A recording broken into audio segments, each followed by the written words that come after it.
आज आम्ही गेलतो लग्नात, मग लग्नामध्ये पावसानं हजेरी लावली ना राव, लईच बेजारी केली ना समजायची, पण मजा पण लय आली बार का दाबून राव. तुम्हाला दाखवतोच पुढे, चला तर. जय महाराष्ट्र मित्रांनो, आज आहे आपल्या डेली वर्कआउट आणि डेली एक ब्लॉक सोडण्याच्या चॅलेंजचा दिवस 138वा.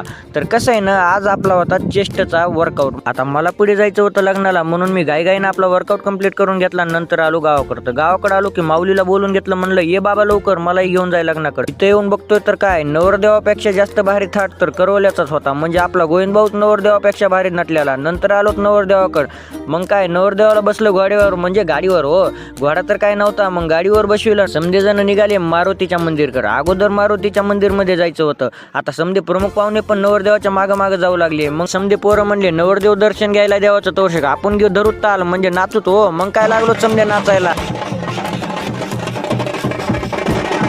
नाचता नाचता माझी नजर गेली या बाबावर. बाबा काय नाचू लागले काय सांगू तुम्हाला. बाबाला पार बक्षीस सोडू लागले समधी. लई डेंजर नाचले राव. मग काय, आलो त्यागदाच मंडपामध्ये. एकदाच चढा बुवा नवरदेव मंडपावर. मग काय, मस्तपैकी अक्षिदात टाकला आणि लग्न संपवून घेतलं. खरी मजा तर इथं आली बुवा. पावसानं हजेरी लावली ना जेवणाच्या पंक्ती बसल्याच्या नंतर. पाऊस चालू असताना देखील समधेजण जागेवर बसून जेवू लागले. का म्हणून की आपले श्री संत केदारेश्वर संशी टिमवल्या दत्ता मामांनी सर्व्हिस एवढी भारी दिली की कुणाला टाटावरून जेवणाचं उठूच दिलं नाही. मग काय, ऐका नाही, कुठला फॅन नाही. निसर्गाची किती सुंदर देण आहे. अतिशय सुंदर वातावरण या ठिकाणी तयार झालेलं आहे.